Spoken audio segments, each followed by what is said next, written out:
Salut! Aujourd'hui, on va planter des micromottes qu'on a réalisés en vidéo ensemble à l'extérieur du potager.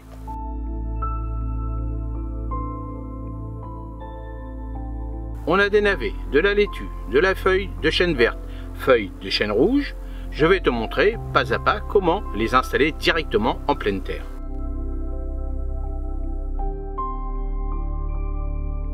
Avant de planter, j'ai légèrement désherbé et griffé le sol pour l'aérer.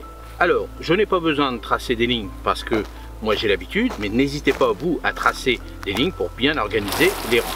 Un seul meuble est essentiel pour que les jeunes racines s'installent rapidement.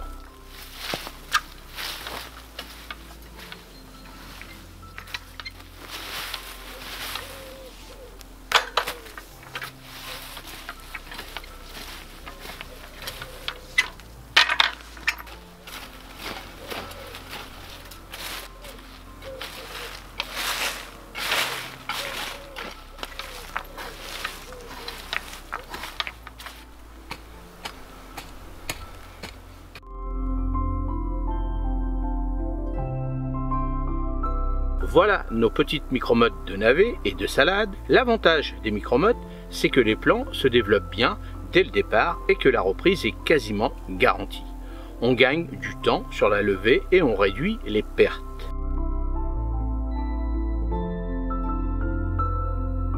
Pour les navets, je les espace environ de 15 à 20 cm sur les rangs. Je fais un petit trou avec un plantoir ou à la main, j'installe la motte, je tasse légèrement autour et c'est terminé.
Pour les salades, même principe que pour les navets, sauf que je vais les espacer un peu plus, environ 25 à 30 cm. Cela leur laisse la place de bien se développer. L'important est de ne pas enterrer le cœur des salades, sinon elles risquent de pourrir.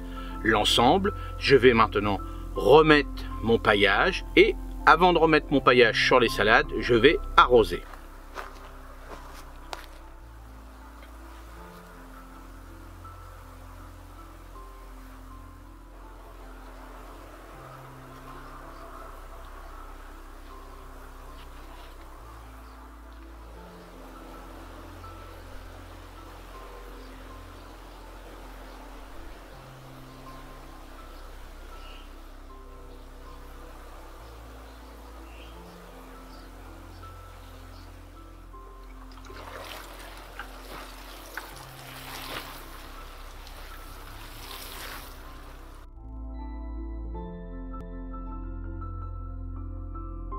Un bon arrosage permet de bien mettre la terre en contact avec les racines. Ensuite, il suffira de suivre l'humidité du sol, surtout les premiers jours. Après, je remets mon paillage autour de mes salades.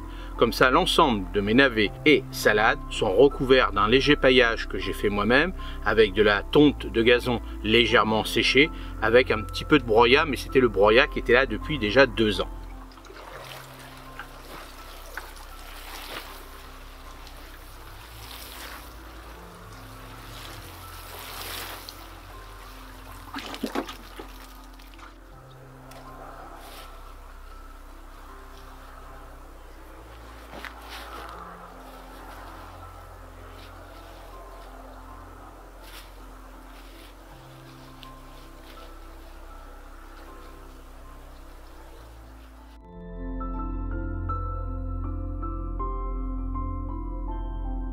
Voilà, j'ai enfin planté mes micromottes de salade et de navets à l'extérieur avec toute la flotte qu'on a eue. Là, ça y est, j'ai trouvé un petit créneau. Donc vous avez vu, je les ai mis en continuité de mes poireaux. Donc poireaux, navets, et puis j'ai mis quelques salades. Vous avez vu que les autres planches, une fois que je vais avoir récolté mes céleris, raves et branches, je vais pouvoir recouvrir l'ensemble de cette planche de compost, de feuilles, de tonte de gazon, et après une toile dessus, et terminé pour l'hiver. Ça va passer comme ça. Donc vous voyez, à fur et à mesure, je ne vais pas entamer d'autres planches, malgré que j'avais de la place, mais ça ne sert à rien. Comme ça, tout l'hiver, il va me rester. Alors, la planche des carottes, les carottes, ils vont pas durer longtemps, puisque j'en ai pas beaucoup. Donc une fois que les carottes vont être terminées, hop, pareil, compost, tonte de gazon, feuilles, les feuilles, ça va bientôt arriver. Donc tout ça, et comme ça, je vais terminer, fermer, je vais dire, mes planches. Ils vont rester comme ça tout l'hiver tranquille. Donc il restera que les poireaux, les petits navets, mais les petits navets une fois qu'ils vont être consommés ça va aller vite. Mais par contre les petits poireaux, vous avez vu, il y a deux, les poireaux du mois de juillet que j'ai plantés, et les poireaux d'automne que je viens de planter mais qui rattrapent ceux du mois de juillet qui ont eu du mal avec le mauvais temps. Donc là ça se passe très très bien. Comme ça je détermine bien mes planches. Mes planches vont se terminer, ils vont travailler, tout ça, ça va travailler tranquillement.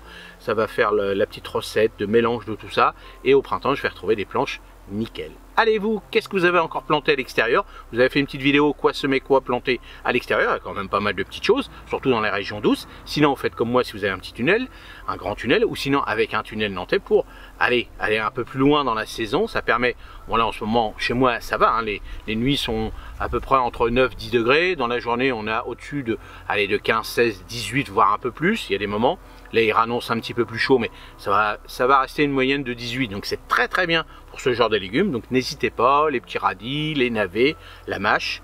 Moi, je vais le faire sous mon tunnel parce que je veux garder mes planches propres. Mais sinon, n'hésitez pas, il y a encore pas mal de choses. Et allez voir les vidéos aussi sur toute la préparation du sol, comme je viens de vous expliquer. C'est important de préparer son sol une fois qu'on a fini de récolter. Si on a récolté, par exemple, les pommes de terre, et là, on ne laisse pas la planche comme ça. Soit on replante, si vous n'avez pas beaucoup de place, ou soit là, on prépare, on bichonne cette petite planche pour l'année prochaine.